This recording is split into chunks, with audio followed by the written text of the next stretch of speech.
الحمد لله رب العالمين والصلاة والسلام التامان الأكملان على سيد ولد بني آدم محمد بن عبد الله وعلى آله وأصحابه وسلم.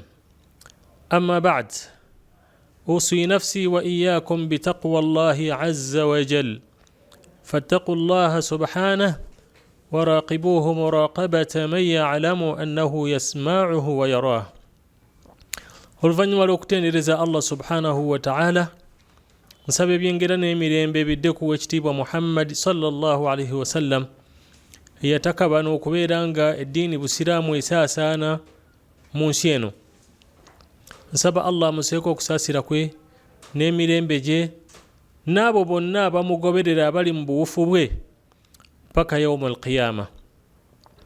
Baganda bange abakkiriza, tukyali mu lutalo olw'okulongoosa emyoyo gyaffe, ng'olwaleero tugenda kulaba ebintu bina mu bimu ku biyinza otuyamba okubeera nga tulongoosa oba tutukuza emyoyo gyaffe, kubanga toweerabira Allah mwoyo gwatunuulira oluvannyuma n'emirimu gyaffe. Omwoyo bwe gunaaba tegutukudde, tewali kigenda kuba kitukuvu. Naye Allah yatenda omuntu alwanyisa omwoyo gwe n'agutukuza, n'agamba qad aflaha man zakkaaha, yeesiimye oyo atukuza omwoyo gwe. Ate yenna agudibaga n'agamba wa qad khaba man dassaaha, afaafaagaaniddwa. Kaakati tulina emirimu al-a'maalu al-qalbiyya, emirimu emirungi naye nga gisinziirwa ku mitima gyaffe, ku myoyo gyaffe. Minha al-ikhlaasu lillah, okubanga okola ekintu ku lwa Allah, tewali agenda kukiraba ekyo kujjako Allah subhanahu wa ta'ala.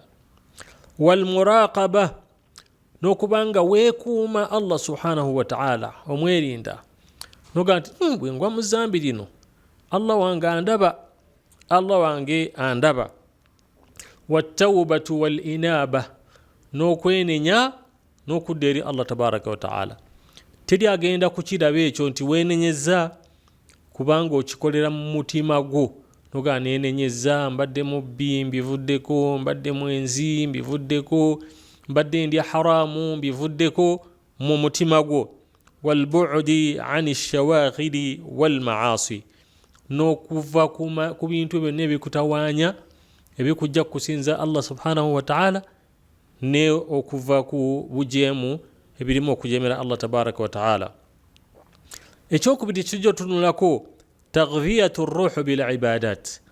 Omwoyo guno gwetaaga okuliisibwa, gwetaaga ebyokulya, naye tewali kyakulya kya mwoyo kisinga ibada. Omwoyo gwo gutawaanye, gukozese mu kusinza Allah tabaraka wa ta'ala, gujja kuba gufunye ekyokulya. Kaddua, ng'okusaba Allah tabaraka wa ta'ala. Tewali nsonga lwaki gwe buli kizibu ekikutuukako oyagala oyite muwalimu Abdurrazzaq. Muwalimu Abdurrazzaq edduwa ze zaanukulwa. Onoonyeza ki nange nina ebizibu byange? Lwaki tokoola butereevu oyo Allah subhanahu wa ta'ala yanukula?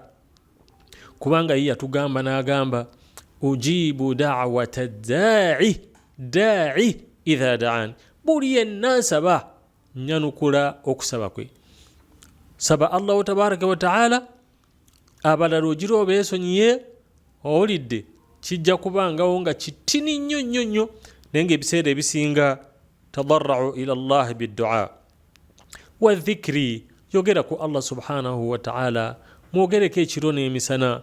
Ya ayuha alladhina amanu dhkuru Allaha dhikran kathira, yogera ku Allah ekiro n'emisana. Edduwa z'okumakya zeekwateko munnange, edduwa z'olweggulo zeekwateko, ng'ogenda okwebaka byekwateko, ezo zonna dhikiri. Owulidde, dhikiri zeekwateko, ojja kulaba nga oteredde omwoyo ogufunidde ekyokulya. Wa qira'atul Qur'an, n'okusoma ku Qur'ani. Buli lunaku ij'al li nafsika wirdan, buli lunaku baako n'ekitundu ky'osoma mu Qur'an.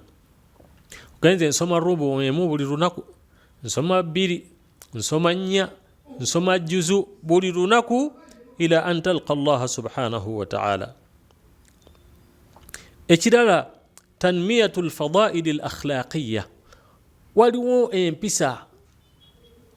empisa ez'obuntu eza bulijjo okubanga kasabru, oli musajja mugumiikiriza, oli mukyala mugumiikiriza, kalhilmi okubanga olina ekisa, owulidde, wattawaadu oli mwetoowaze, wattafakkuru fi khalqi llah n'okubeera nga olowooza ofumiintiriza mu kutonda kwa Allah subhanahu wa ta'ala, litaqwiyati silati bihi, obeere nga onyweza enkolaganayo ne Allah tabaraka wa ta'ala ng'oyita mu ebyo bye yatonda. Nogamba Allah n'atonda eggulu bila amadi nga teririiko nkondo. Allah n'atonda ebisolo ne bitatulumba eby'omu nsiko ne bitatulumba kutulya. Allah n'atukolera ente, n'atukolera kiri, n'akola kino na kiri. Ebyo bijja kuyamba okubeera nga omutima gwo gulongooka nga guba mulungi mu maaso ga Allah tabaraka wa ta'ala. Ma'a muhasabati nafsi, n'okubanga obala omutima gwo. Ekigambo ekyo kikulu. N'otuulaawo okawungeezi, obudde buzibye, oli ku buliri ogenda kwebaka, otawaanya osibye, otawaana emisana, naye n'odda ku buliri n'owebalamu n'ogamba naye Allah aba kuntwalira wano, oba Allah bw'antwala essaawa eno ddala agenda kumpa ki? Halil janna aw an-nar, agenda kumpa jana oba muliro? Gwe kennyini weebale. Hasibu anfusakum qabla an tuhasabu, nga tebannaba kubeera nga babala.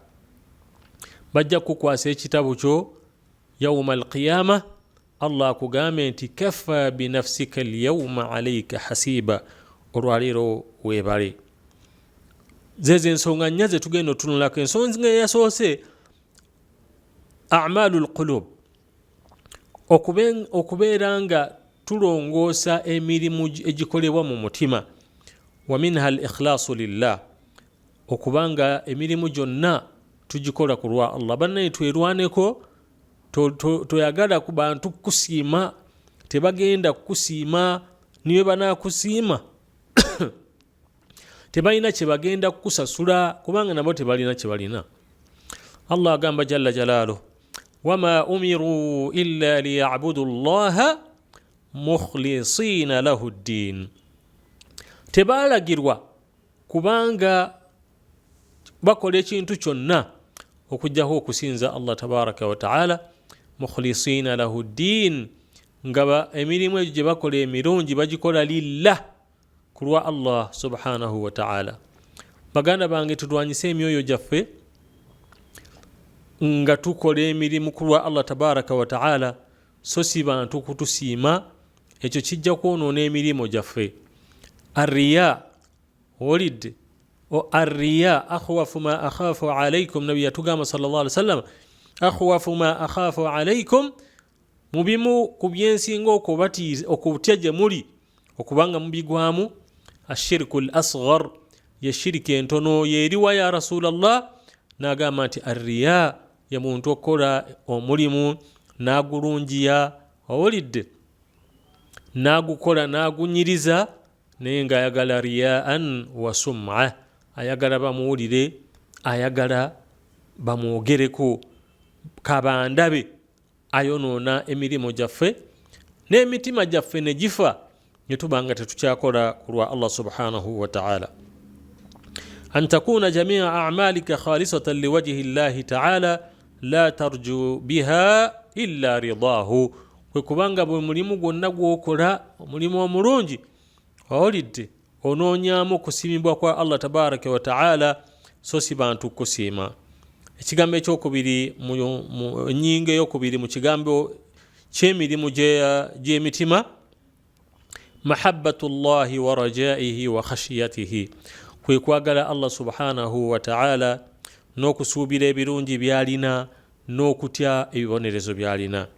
Allah agamba jalla jalaaluhu, walladhina amanu ashaddu hubban lillah abakkiriza baagala nnyo Allah subhanahu wa ta'ala beera muli mu mutima gwo nga Allah alinamu ekifo kinene omwagale niwankubadde oyita mu bizibu niwankubadde oyita mu bigezo naye sigala nga omwagalwa wange asinga ye Allah subhanahu wa ta'ala kubanga Allah atugambye walladhina amanu ashaddu hubban lillah abakkiriza baagala nnyo Allah tabaraka wa ta'ala warraja n'okubanga olina essuubi mu Allah tabaraka wa ta'ala banna ekigambo kino kikulu nnyo era bwe kiba tekiri mu mitima gyaffe ensonga lwaki batugamba waayo kino kola kino Allah ajja kuwamu kino omuntu n'asigala nga n'agamba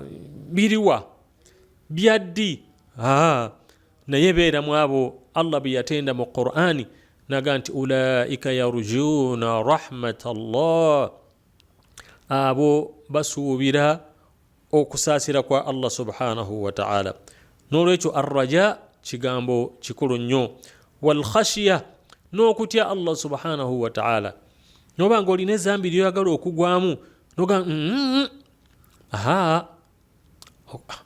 ebibonerezo bya Allah binene n'otya noweddako n'okivaako awo ojja kubanga omutima gwo ogulongoosezza ebitende ebyo taghfiyatu hadhihi sifaati biddua warida ebitende ebyo byonna saba nnyo Allah subhanahu wa ta'ala watadarruu ila Allah weetoowaze mu maaso ga Allah subhanahu wa ta'ala wa dhikiru llahi fi kulli haal oyogere ku Allah subhanahu wa ta'ala mu mbeera zo zonna abikwanguyirize ekigambo ekirala almuraqaba kwe kubanga tukkiriza tukakasa nti Allah ali naffe owulira muli mu mutima gwo nti Allah ndi naye antashura fi nafsik anna allaha yaraka kwe kuwulira mu mutima gwo nti Allah akulaba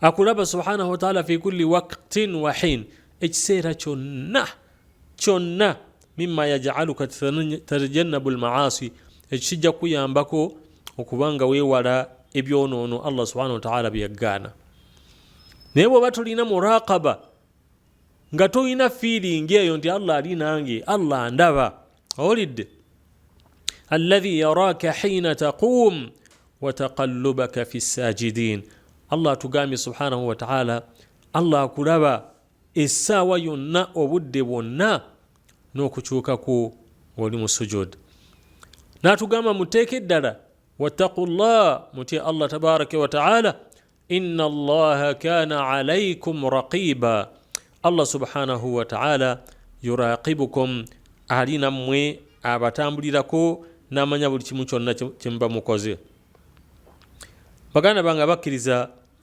era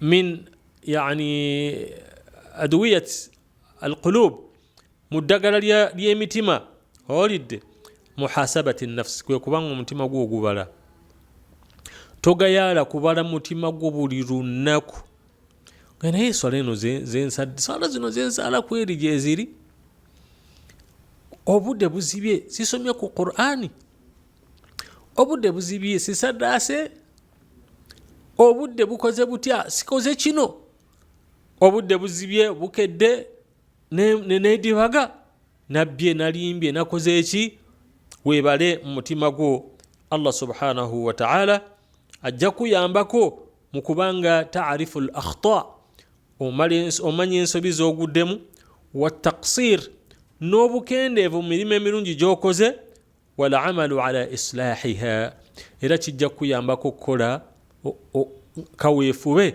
okulaba nga omutima gwo ogulongoosa ekigambo ekyokubiri taghdhiyatu ruuhu bil ibadat omutima gwo okubanga oguliisa ne ibada gamba nga ki attawbatu wal inaba yo ibada okwenenya okudda eri Allah tabaraka wa ta'ala noleka amazambi al-audatu ila Allah والإقلاع عن المعاصي ولد وهي أولى خطوات تزكية النفس.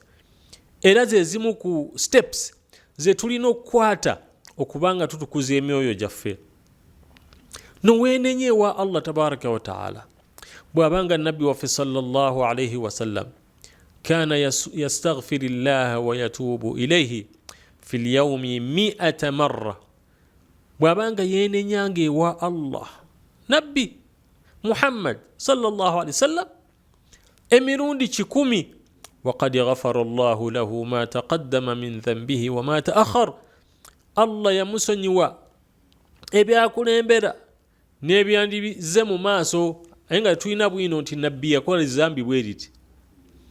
bw'abanga yamusonyiwa naye ate neyeenenyeewa Allah tabaraka wa taala mu lunaku emirundi 7 emirundi 10 wahakadha.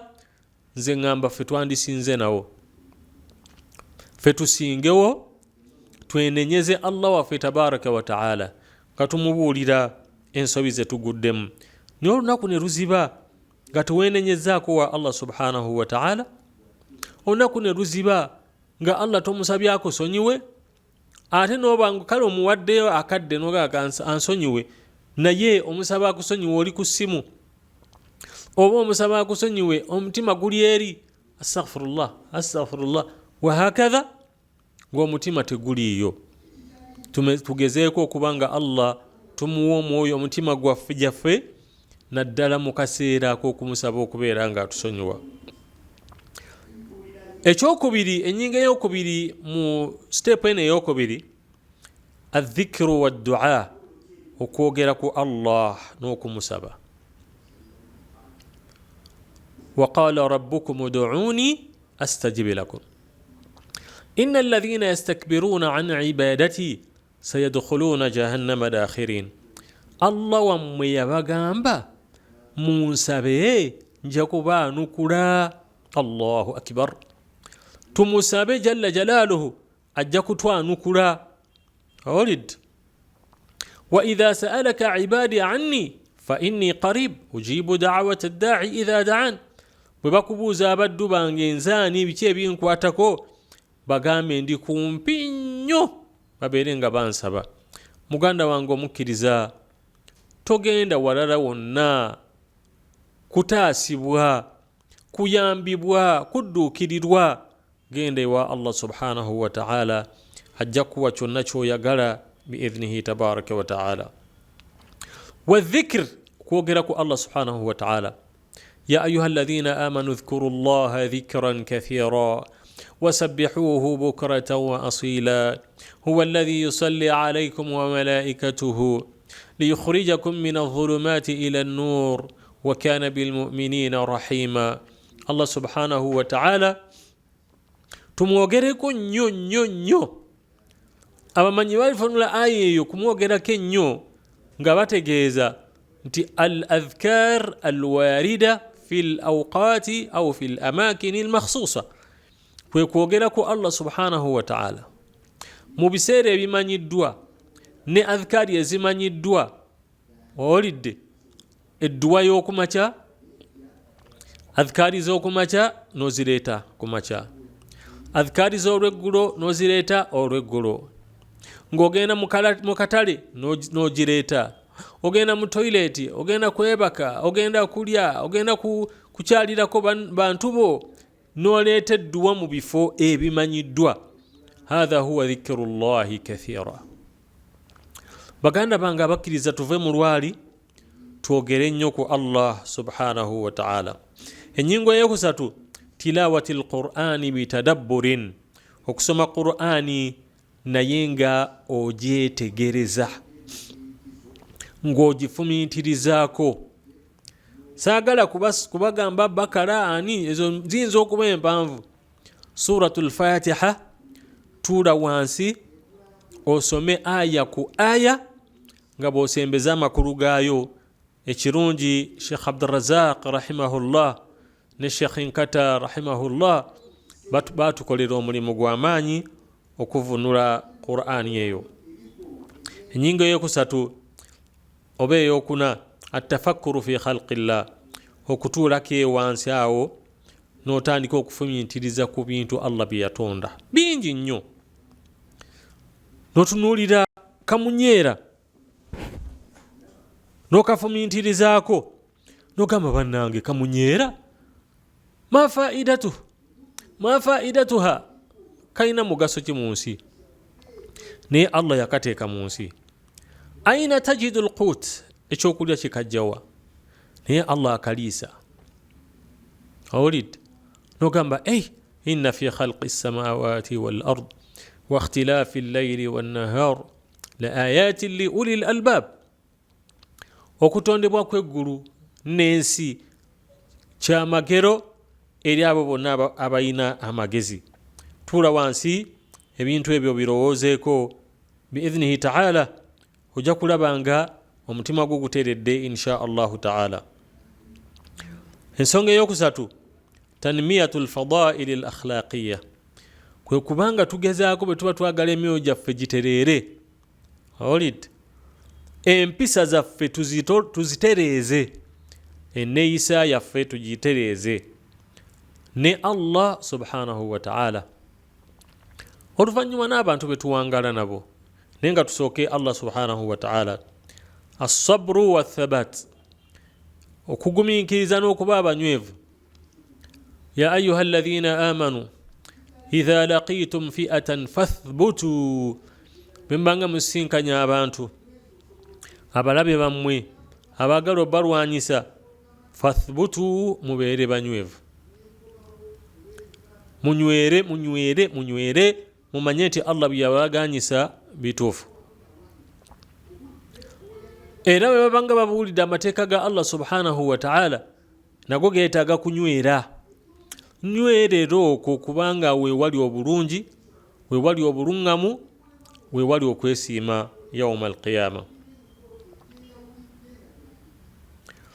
Obugumiikiriza, lwaki obugumiikiriza?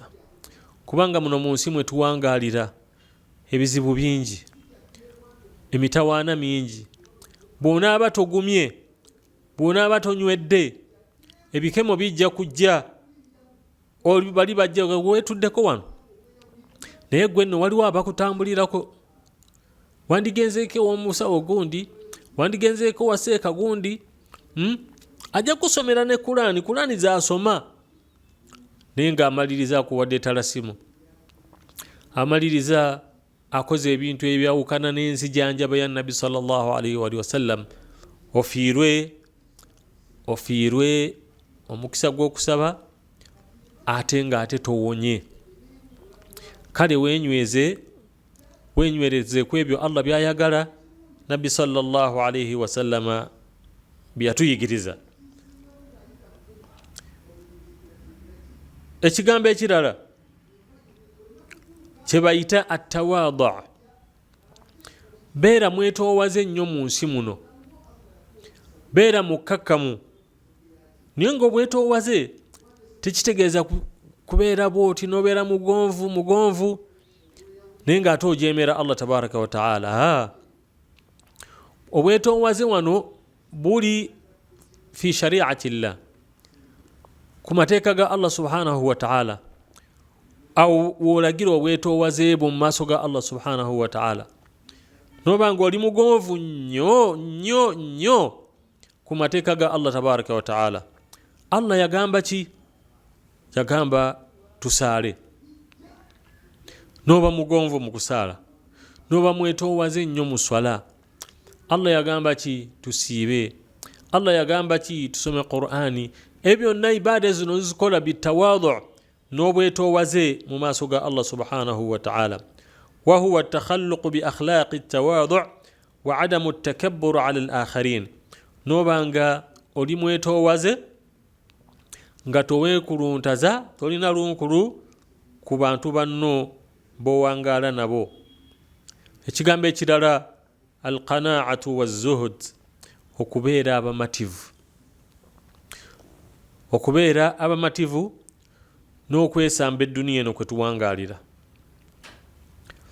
Matira n'ekyo ky'olina, kubanga ebiseera ebisinga obutamatira bwe bwonoona emyoyo gyaffe ne tugwa mu ebyo Allah subhanahu wa ta'ala bye yagaana era bye yaziiza.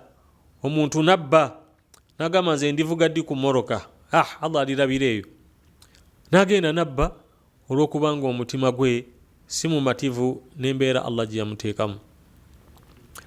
Abawarabu balina ekigambo ekigamba alqanaatu kanzun la yafna, obumativu gwanika eritaggwaamu eritakalira.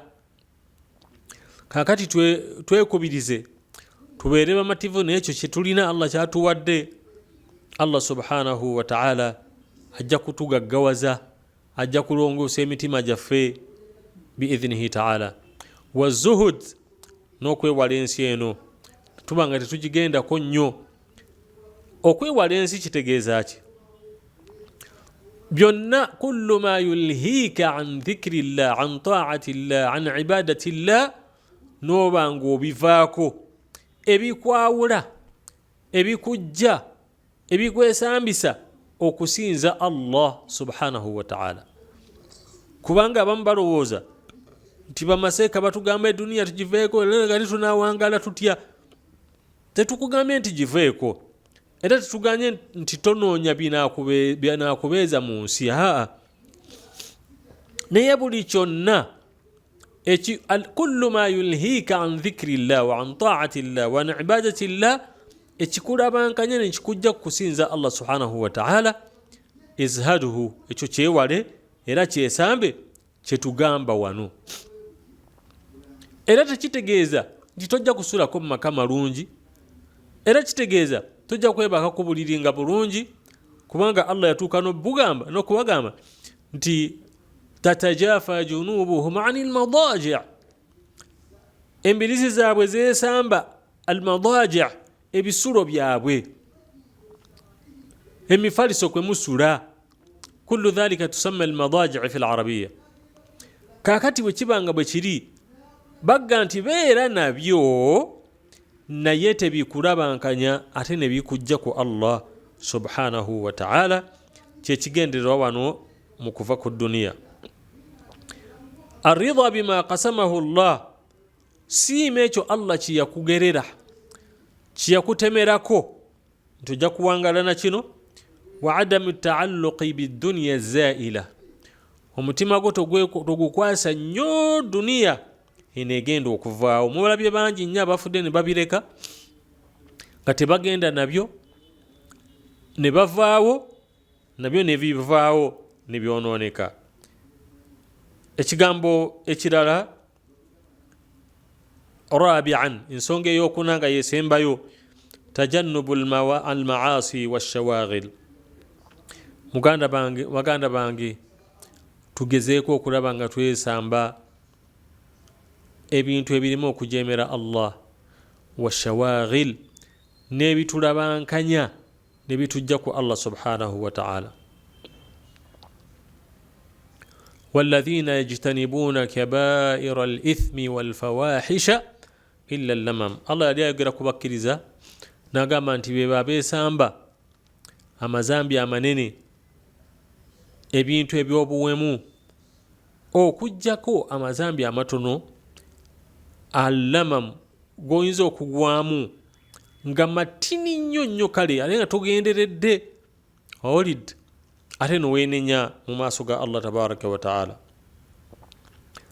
Walbu'di ani shawaghili almulhiya, byonna ebiyinza okutawaanya ne bikujja kusinza Allah tabaraka wa ta'ala, nobeera nga obyewala. Nolwekyo baganda bange wamu ne bannyinaze, emitima gyaffe bwe tunaagezaako okubanga tugyewaza ensonga ezo nnya zetwogedde waggulu, biidhinillah tujja kubanga tulongoosezza nga tutukuza emyoyo gyaffe n'emitima gyaffe ku ekyo Allah subhanahu wa ta'ala kyayagala. Buli omu yeefeeko. Omanya omu yali atubuulira n'agamba nti ebintu bya Allah bino lwoya lwa mu nnyindo, toyinza kuyita munno noga nti jangu nkuulemu olwoya luno. Taliiyo era tagenda kubaayo, wabula gwe olwekululamu. omulala n'agamba nti ma haka jilduka mithluk, tewali ayinza kukutakula nga waliwo awakusiiwa, n'akutakula n'akumalako ekikusiiwa ddala ddala mulina nti akiwedde nga ggwe kennyini. idhan jahidu anfusakum, mulwanyise emyoyo gyammwe, mwefubeko, mulabe nga mutereeza mu maaso ga Allah subhanahu wa ta'ala, mwefubeko mulabe nga mutereeza emyoyo gyammwe mu maaso ga Allah subhanahu wa ta'ala. sijja kwerabira basomera aya eno, yawma la yanfa'u malu wala banun illa man ata allaha biqalbin salim. bw'oba oli omuntu ayagala okutereeza omwoyo gwo, aya eyo gikwate ate ogitegeere, okujjako oyo alisinkana Allah subhanahu wa ta'ala n'omutima omulungi n'omutima omulongoofu, yeyeka agenda okuwona ebibonerezo bya yawma alqiyama, Allah asobole okuba nga amuwejjana. n'olw'ebigambo ebyo nsaba Allah subhanahu wa ta'ala atugase nabyo era atutaase era atuluŋŋamye, atufuule abantu abalungi, abo abawuliriza ebigambo ne bajjamu ebisinga okubeera nga birungi. subhanaka allahumma wa bihamdik ashhadu an la ilaha illa anta astaghfiruka wa atubu ilayk. wassalamu alaykum wa rahmatullahi wa barakatuh.